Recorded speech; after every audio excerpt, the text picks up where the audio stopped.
La réalité inconnue, tome 1, les livres de Seth.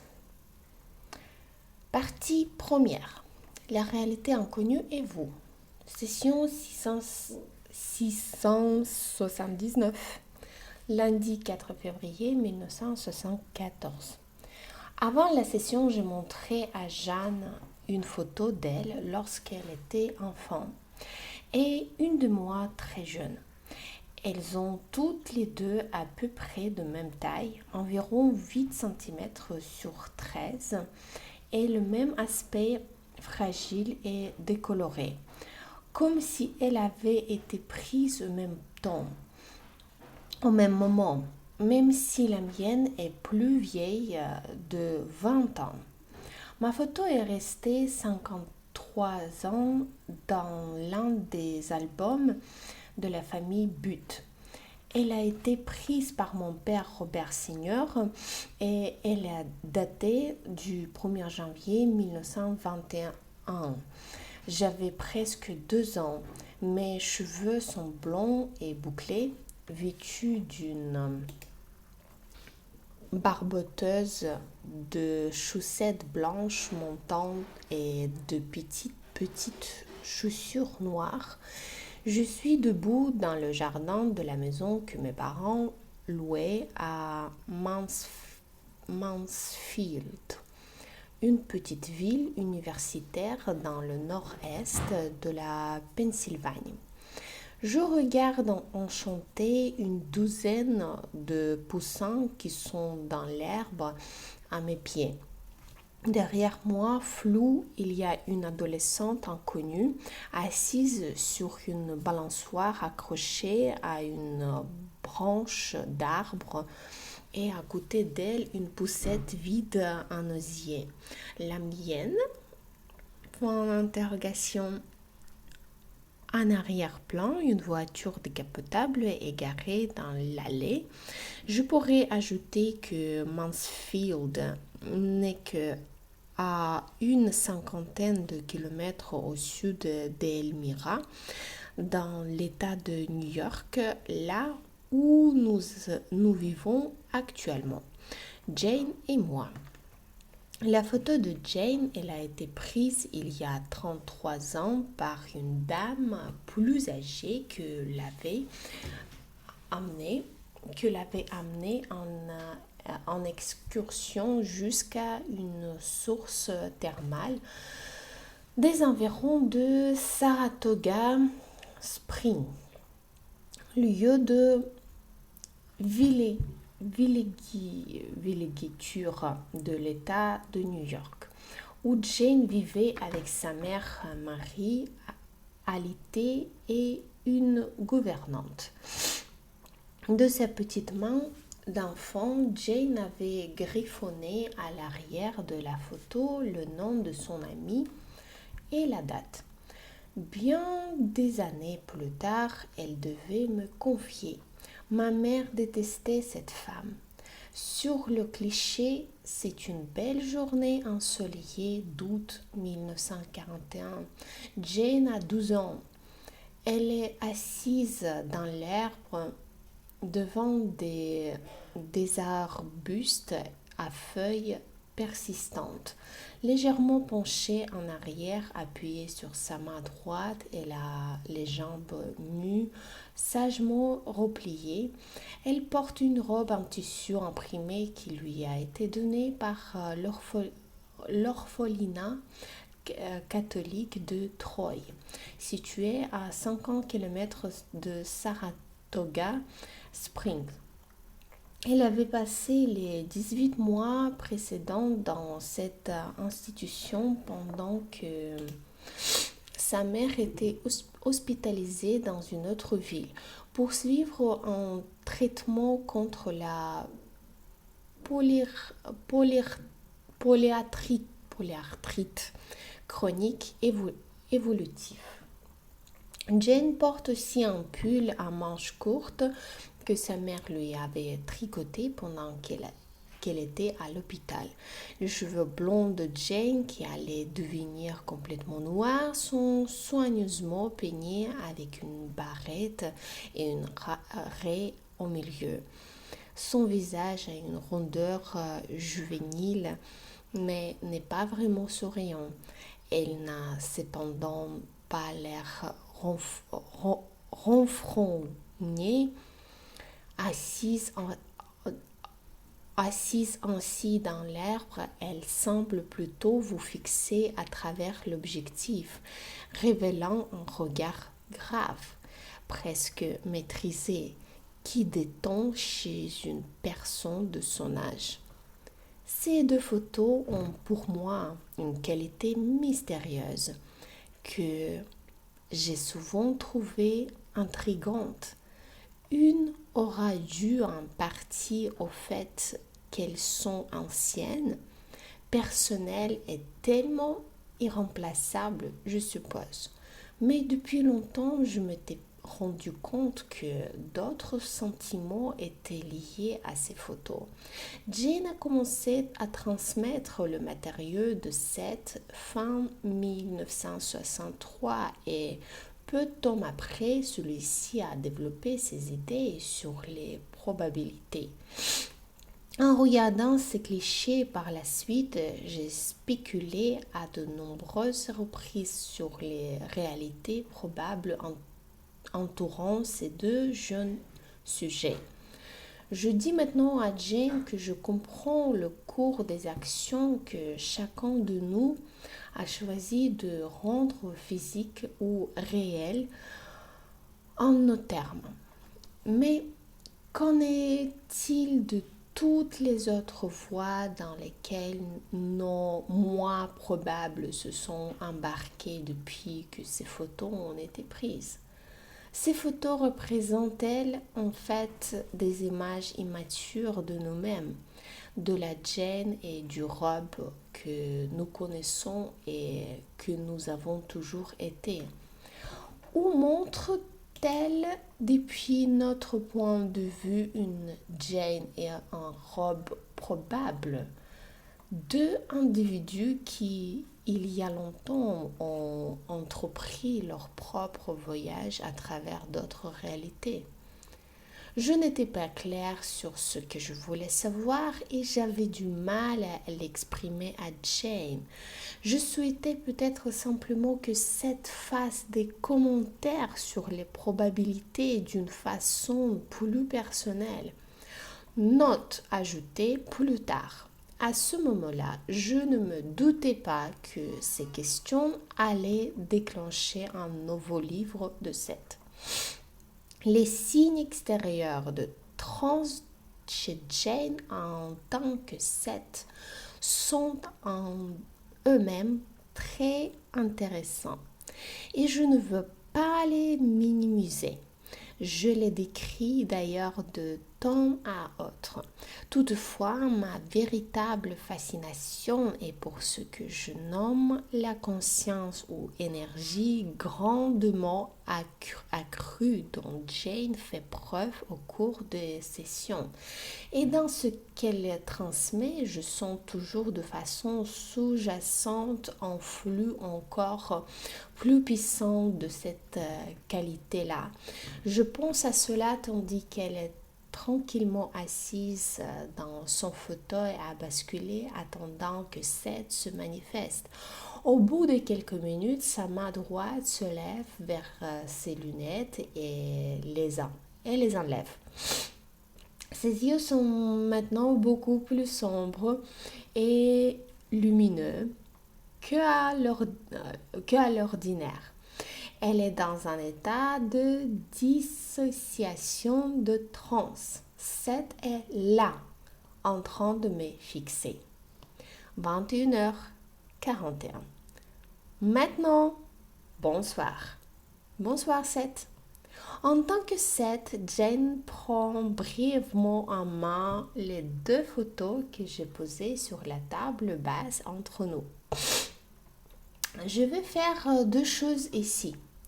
Mais vous pouvez avoir le matériau sur n'importe quelle photo séparément si vous le préférez.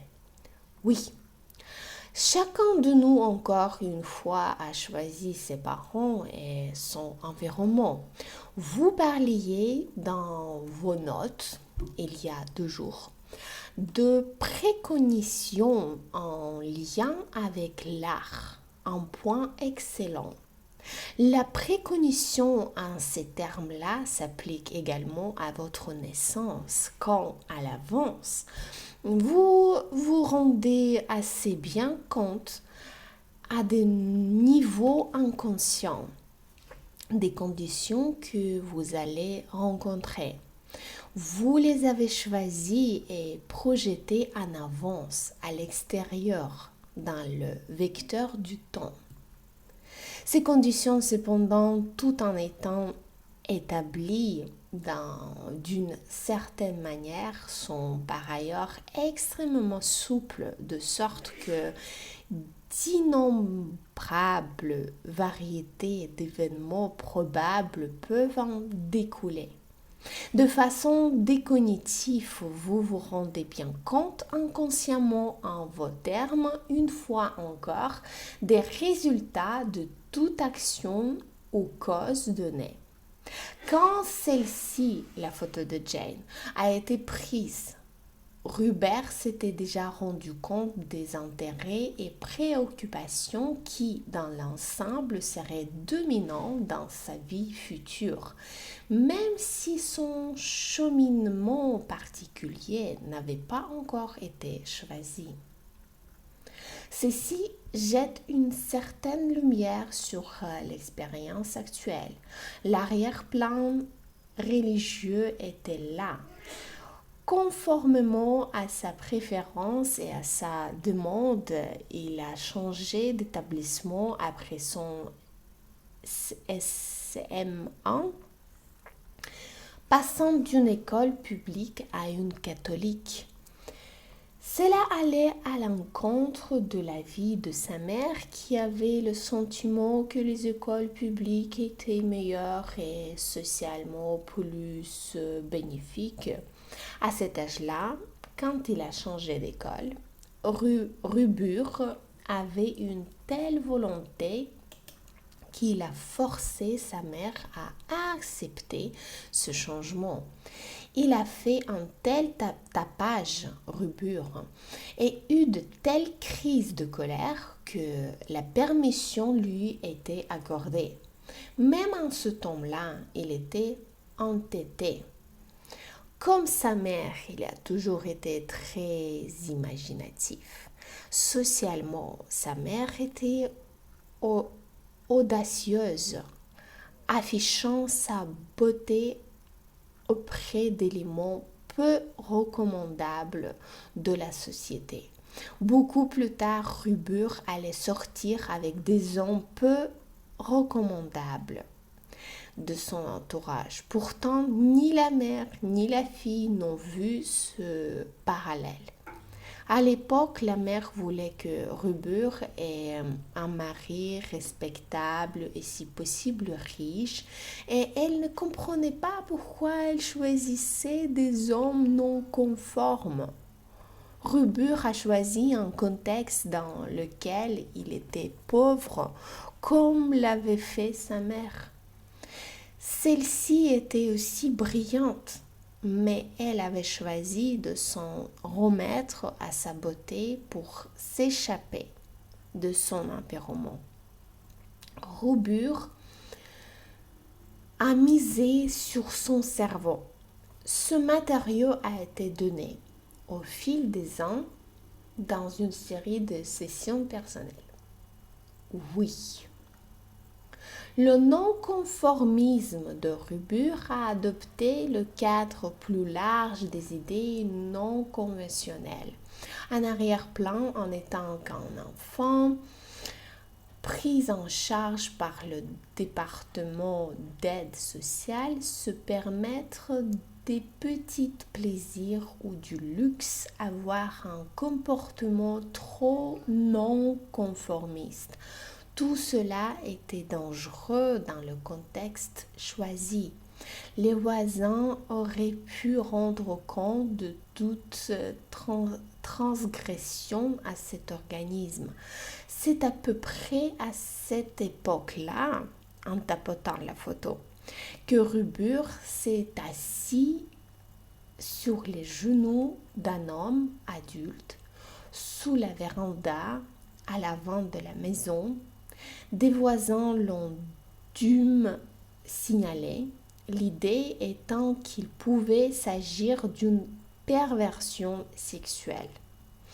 La mère de Rubur savait que sa fille pouvait lui être enlevée s'il était prouvé que, pour une raison ou pour une autre, elle était une mère incapable de prendre convenablement soin de son enfant. Plus d'un an avant que cette photo ne soit prise, Rubur a été en effet envoyé dans un foyer catholique. Là-bas, on ne tolérait pas les idées non conventionnelles.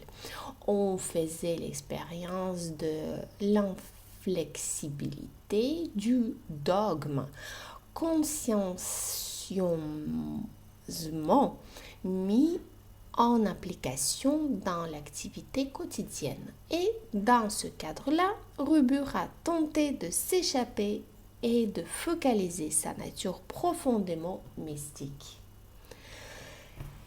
Il s'est souvenu des critiques constantes que lui faisait sa mère, mais il se rappelle à peine de sa propre désapprobation scandalisée lorsqu'elle jurait, par exemple, quand il revenait à la maison. Il s'est jeté la tête la première dans la réalité catholique. L'a suivi avec une diligence entêtée, l'utilisant comme une structure conventionnelle dans laquelle il pouvait permettre à sa nature mystique de croître. Quand cette nature a débordé de ce cadre-là, il l'a quitté. Toutes les croyances qui semblaient autrefois si légitimes étaient maintenant perçues comme gênantes et tous leurs défauts devenaient évidents. Tant qu'ils s'en tenaient à cette structure, rien ne pouvait l'en faire dévier. Et ici, en touchant la photo, dans cette photo d'enfant, vous avez déjà la nature inébranlable, la grande spontanéité, cherchant une structure qui lui permettra de croître tout en donnant l'illusion de la sécurité. L'enfant a l'air placide sur la photo était aussi dogmatique et inflexible à certains égards que Rubur l'a toujours été. Pourtant, en quittant la structure de l'Église, Rubur s'est fixé sur l'esprit en tant que posé des institutions. L'enfant était convaincu que les statues du Christ bougeaient. Sans une structure pour contenir ce type d'expérience, la fillette grandissante a commencé à l'effacer. L'expérience mystique est devenue acceptable uniquement à travers la poésie ou l'art, où il était possible de l'accepter comme étant créatif mais pas suffisamment réel pour créer des problèmes ou pour déranger la nouvelle structure. La nouvelle structure rejetée, c'est non-sens superstitieux. L'esprit allait être canalisé et l'art devenir le traducteur acceptable de l'expérience mystique. Un tampon entre cette expérience-là et le moi. Rubur a jeté une partie du bébé avec l'eau du bain. Le mystique s'est fait clandestin. réapparaissant sous forme de science-fiction. Je le répète dans le contexte social et religieux de l'enfant. Les actions mentales ou physiques non conventionnelles pouvaient être source de sanctions. Pendant un temps, l'enfant a pu interpréter l'expérience mystique au sein de l'Église, mais il y avait toujours malgré tout un conflit avec les autorités de l'Église. 22h19. Cependant, sans cette expérience consistant à suivre avec autant de ferveur une croyance en l'Église, Rubur n'aurait pas compris le besoin qu'ont des gens d'avoir ce type de croyance, ou il n'aurait pas été capable de communiquer aussi bien avec eux. Son esprit toujours prêt à s'interroger s'exerçait quand il a commencé à étudier les croyances religieuses. Quand beaucoup plus tard il a été confronté à une expérience médiumnique, il a craint que celle-ci puisse le conduire à un nouveau dogme et il était déterminé à ne pas s'en servir de cette façon-là. Son conservatisme, c'est-à-dire sa forte reconnaissance des idées conservatrices, lui sert de tremplin. Sachant où sont les autres, il bondit vers de nouveaux domaines. Il combat le dogme du spiritualisme autant qu'il a combattu le dogme de l'Église. Il a toutefois bondi du cadre de l'Église dans un autre, dans lequel le mysticisme était une expérience de seconde main, sous le couvert d'une production artistique. Idea Construction a littéralement fracassé ce cadre-là. Une pause. Pour des raisons diverses déjà évoquées concernant votre relation commune et vos propres buts en s'adressant à moi, il a fallu un certain temps pour qu'un cadre plus neuf et approprié se forme dans lequel Rubur est libre de poursuivre une expérience mystique dans une structure concrète, dans laquelle la pensée non conventionnelle ait le droit de suivre librement son cours. Rubur en sentit que cela pouvait sortir du cadre de son art, comme cela avait été le cas avec l'Église.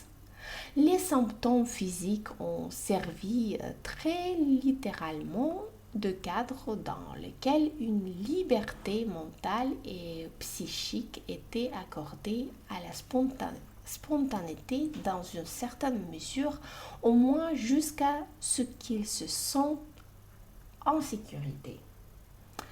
Faites votre pause. 22h31, Jane sort très facilement et très rapidement de transe, comme c'est en général le cas. La vitesse de ce qu'elle a transmis pour cette était moyenne, ce qui pour moi signifie que j'ai pu assez facilement en prendre note mot à mot en abrégé. Jane se souvient peu de ce qu'elle a dit. Elle sent pourtant maintenant dans son estomac l'impact émotionnel du matériau, réaction qu'elle a souvent, me dit-elle, quand l'information est d'une nature personnelle ou chargée. Je lui ai rappelé que j'espère que Seth va commencer la vieille photo d'elle en lien avec des réalités probables, même si je vois maintenant qu'il lui faudra plus de temps que je le croyais pour développer les réponses. Je ne pense pas que nous obtiendrons ce soir le moindre matériau sur ma propre photo. Reprise de la même façon à 22h42. Maintenant, vous aviez raison. Les probabilités entrent bien sûr en jeu. Souvenez-vous des toutes premières phrases de cette session. Les conditions générales globales étaient choisies, mais elles permettaient de nombreux parcours probables. En tant que Seth, Jane montre du doigt la photo d'elle prise quand elle avait 12 ans. Ici, j'arrête et on va continuer la photo de Jane la prochaine fois.